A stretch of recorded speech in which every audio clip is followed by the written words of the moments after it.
लोकसभा निवडणुकीच्या महाराष्ट्रामध्ये महाविकास आघाडी आणि महायुतीच्या नेत्यांमध्ये आरोप प्रत्यारोप रंगलेले पाहायला मिळतात. प्रचाराच्या भाषेची पातळी सुद्धा कधीकधी खाली गेल्याचं पाहायला मिळालं.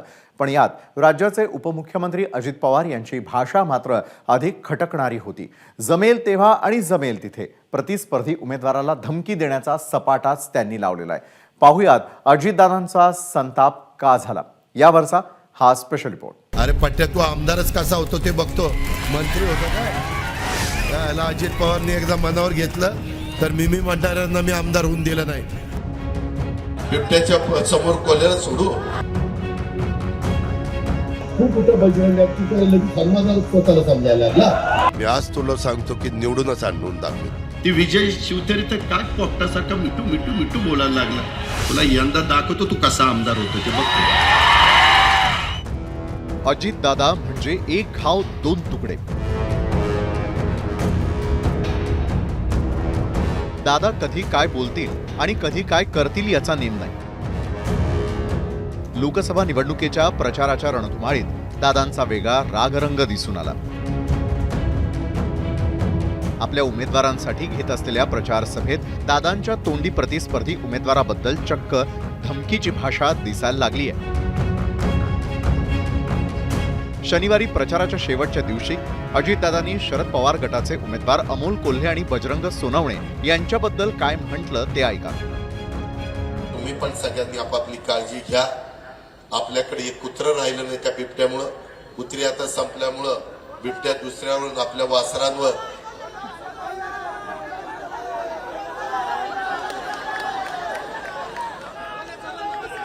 अच्छा बिबट्याच्या समोर कोल्याला सोडू. मित्रांनो, बर लांडगे कोल्हे काय असतील त्यांना सोडू आपण तिथं, काळजी करू. वन्य प्राणी वेगळा अर्थ काढू नका.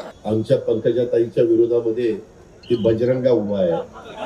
त्या बजरंगा सारखा माझ्याकडे यायचा, दादा माझ्या कारखान्याची कॅपॅसिटी वाढून द्या ना, दादा द्या ना. अरे बजरंगा, तूच सांगायचा छाती फाडली की असं होईल, छाती फाडली की तसं होईल, ही दिसत ती दिसत. छाती फाडल्यावर मरून जाशील, कोण दिसणार? काय उद्योग पाहण्याचा. हनुमानाची छाती ती फाडलेली वेगळी. तू कुठं बजरंगा, तू तर लगेच हनुमानाला स्वतःला समजायला लागला. अरे त्याच्या पोरीला त्याला ग्रामपंचायती नगरपालिका. अरे तू तुझ्या पोरीला नगरपालिका आणि ग्रामपंचायतीला निवडून आणू शकत नाही आणि खासदार व्हायला निघाला. काही दिवसांपूर्वी अजितदादांनी शिरूरचे शरद पवार गटाचे आमदार अशोक पवारांना उघड धमकी दिली होती. त्याला साहेबांनी सांगितलं, पुढच्या वेळेस तूच मंत्री. आता पुढच्या वेळेस मंत्री होण्याकरता त्याने कारखान्याची वाट लावली, बाकीच्या सगळ्यांची वाट लावली आणि मंत्री व्हायला निघाला. अरे पट्ट्या, तू आमदारच कसा होतो ते बघतो. मंत्री होतो काय? याला अजित पवारने एकदा मनावर घेतलं तर मी म्हणणाऱ्यांना मी आमदार होऊन दिलं नाही. आता मी पण चॅलेंज देतो, तो आमदारच कसा होतो त्याही पद्धतीने बघतो. पारनेरमध्ये अजितदादांनी निलेश लंके यांच्या बाबतीत जिरवण्याची भाषा केली.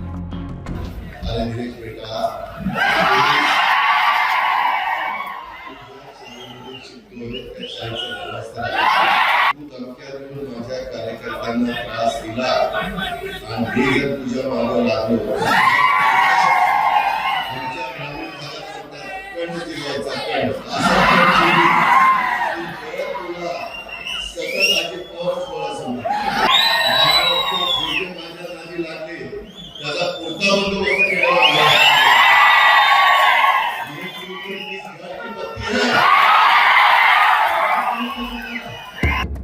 निवडणुकीच्या आधीही अजितदादांनी अमोल कोल्हे यांच्यावर टीकेचा भडीमार केला होता.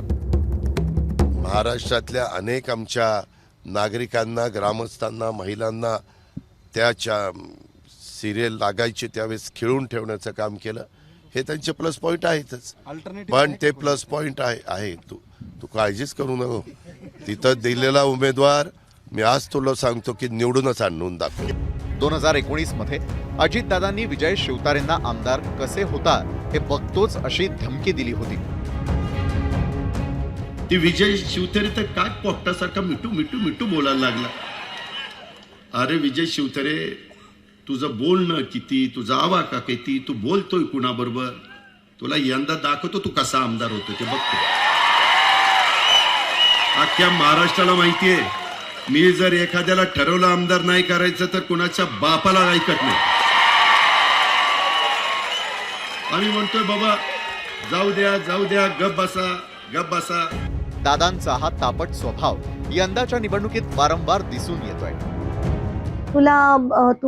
तुझा धडा शिकवतो, ही जी भाषा आहे ते तुम्ही म्हणजे काय आहात, स्वतःला काय समजता तुम्ही? म्हणजे तुम्ही राजकारणी आहात का गावगुंड आहात? कुठेतरी त्यांना जाणवलंय की त्यांची आता जी लोकप्रियता होती ती आता मावळली आहे आणि म्हणून ते असे गांगरल्यासारखे वागतायत. कारण आता त्यांना धड तिथेही जाता येत नाहीये आणि इथेही काही साध्य होईल असं वाटत नाहीये. तर ती जी अवस्था आहे ना, अशी त्रिशंकू सारखी अवस्था त्यांची झाली आहे.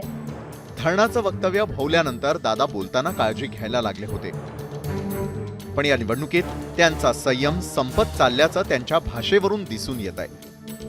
महायुतीत दादांच्या वाट्याला कमी जागा आल्या असल्या तरी बारामतीत त्यांची प्रतिष्ठा पणाला लागली आहे. त्याचं दडपण त्यांच्यावर असलं तरी त्यांची बघून घेण्याची भाषा मात्र लोकांच्या पचनी पडणारी नाही.